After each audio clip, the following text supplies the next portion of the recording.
الصلاۃ والسلام علیک یا سیدی یا رسول اللہ وعلی آلک و اصحابک یا حبیب اللہ۔ السلام علیکم ورحمۃ اللہ وبرکاتہ۔ محترم سامعین کرام، بیماری اللہ کی طرف سے آزمائش بھی ہوتی ہے اور پکڑ بھی ہوتی ہے۔ اگر بیمار آدمی حالت بیماری میں اللہ کے قریب ہو جائے اور اس کو اپنے لیے اللہ کی طرف سے دی گئی آزمائش سمجھے اور اللہ کا ذکر کرے اور اللہ سے مانگے اور ہر وقت اللہ کا ذکر کرتا رہے تو یہ بیماری پھر آزمائش ہے۔ اور اگر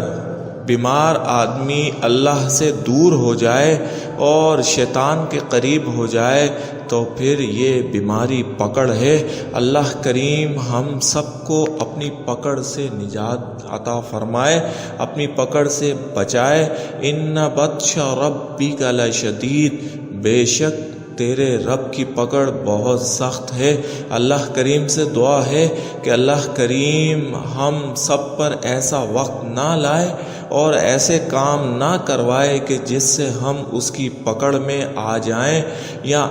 ہم اس کی پکڑ میں آئیں۔ تو سامعین کرام، ایسے وہ تمام مسلمان بھائی بہن جو بیمار ہیں اور طرح طرح کی بیماریوں میں گرفتار ہیں، ڈاکٹر بھی پریشان ہیں اور یہ حضرات علاج کرا کر تھک چکے ہیں، عاجز آ چکے ہیں، پریشان ہیں اور چاہتے ہیں کہ اللہ ان پر مہربان ہو اور انہیں تمام بیماریوں سے اور ایسے لا علاج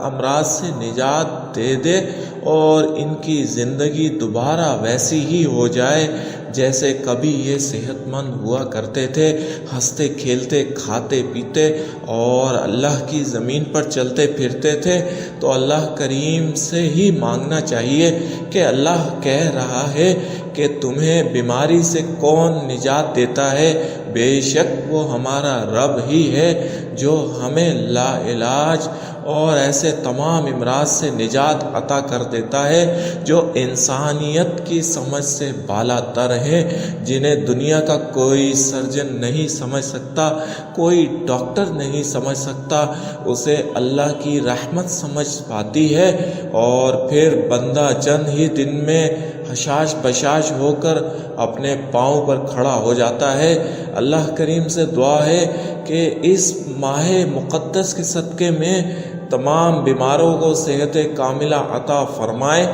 اور جو صحت مند ہیں انہیں اس صحت کی قدر کرنے کی توفیق عطا فرمائے۔ کہ حضرت موسیٰ علیہ السلام نے جب رب سے پوچھا کہ یا اللہ، اگر تیرا کوئی رب ہوتا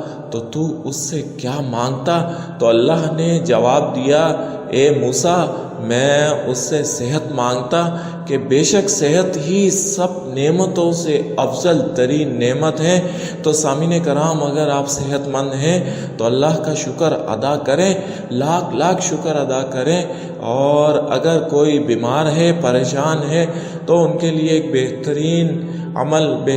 عمل لے کر حاضر ہوا ہوں، اس پر عمل کر لیں اور پھر دیکھیں کہ اللہ کتنا مہربان ہوتا ہے۔ قرآن پاک جیسی عظیم کتاب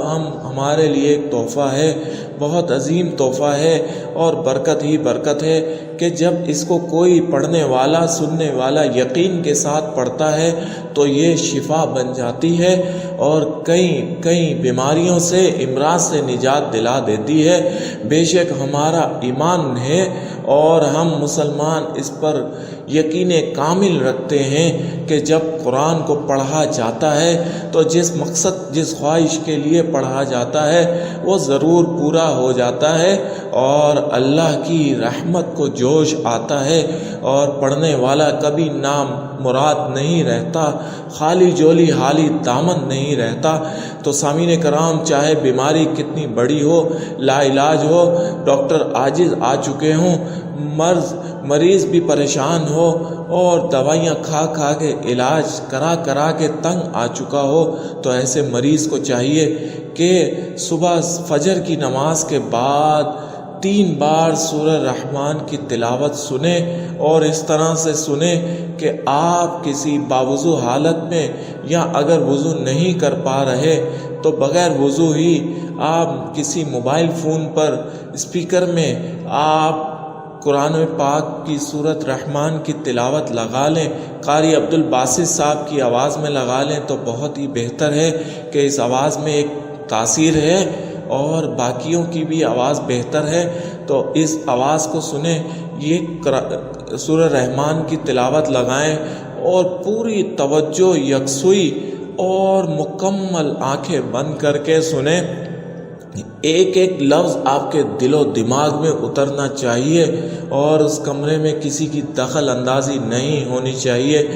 3 بار آپ نے سورہ رحمان کی تلاوت سننی ہے اور 11 دن تک لگاتار سننی ہے۔ 11 دن کا یہ مکمل عمل ہے، 11 دن لگاتار سنیں۔ یہ ماہ مقدس ہے اور اس میں بہت سارے لوگوں کو اللہ نوازتا ہے، تو آپ کو کیوں نہیں نوازے گا؟ آپ کو بھی اس بیماری سے نجات مل جائے گی، آپ کا یہ لا علاج مرض ختم ہو جائے گا۔ یا اللہ، اس ماہ مقدس کے صدقے میں، سورہ رحمان کے صدقے میں تمام بیماروں کو صحت عطا فرما، تمام پریشان حال مسلمانوں کی پریشانی کو دور فرما،